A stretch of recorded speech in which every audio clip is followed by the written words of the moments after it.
Christians and Muslims disagree about the identity of Jesus. Christians claim that Jesus is the divine Son of God. But the Quran denies this. In Surah 9, verse 30, Allah maintains, the Jews say Ezra is the son of Allah, and the Christians say the Messiah is the son of Allah.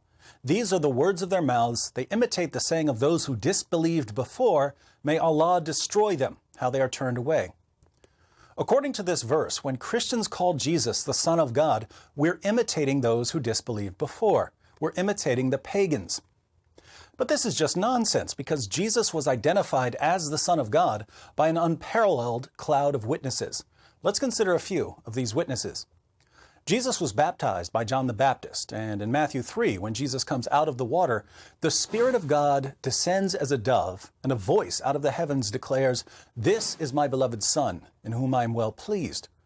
A voice out of the heavens says, "This is my beloved Son," which means that the voice was the voice of the Father.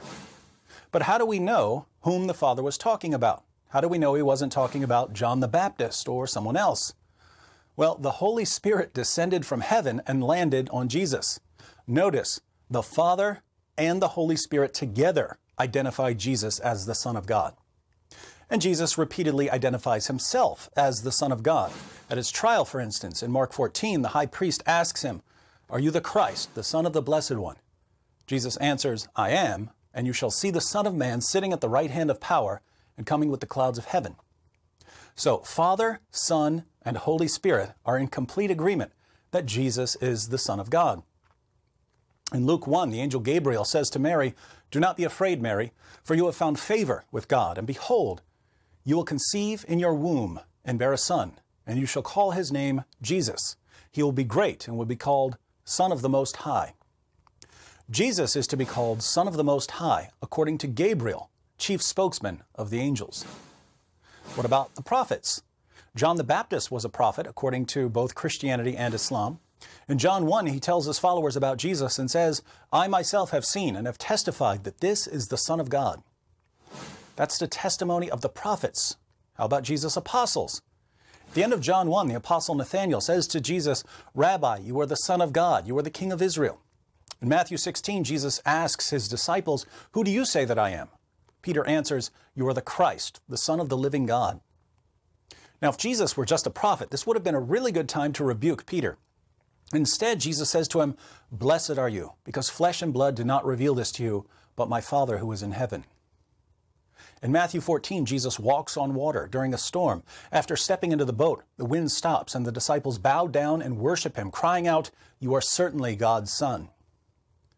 But it's not just his male followers who call him the Son of God. In John 11, Lazarus dies, and Martha, the sister of Lazarus, meets Jesus on his way to raise Lazarus from the dead. We read, "Jesus said to her, 'Your brother will rise again.' Martha said to him, 'I know that he will rise again in the resurrection on the last day.' Jesus said to her, 'I am the resurrection and the life. He who believes in me will live, even if he dies, and everyone who lives and believes in me will never die. Do you believe this?' She said to him, 'Yes, Lord, I have believed that you are the Christ, the Son of God, even he who comes into the world.'" Martha and the apostles and John the Baptist were all Jews. But even some of the Romans called Jesus the Son of God. When Jesus died by crucifixion, there was an earthquake, and the Roman centurion and those who were with him shouted, "Truly, this was the Son of God." Interestingly, demons would call Jesus the Son of God as he was casting them out of people. Now think about the diversity of witnesses we have. The Father identifies Jesus as the Son of God. Jesus identifies himself as the Son of God. The Holy Spirit identifies Jesus as the Son of God. The angel Gabriel identifies Jesus as the Son of God. The prophet John the Baptist identifies Jesus as the Son of God. Jesus' apostles identify him as the Son of God. Martha identifies him as the Son of God. The Romans identify him as the Son of God. Demons identify him as the Son of God. Everyone who could possibly identify Jesus as the Son of God identifies him as the Son of God. 600 years later, Muhammad comes along and tells his followers that Jesus was not the Son of God. And this proves that Muhammad was a false prophet.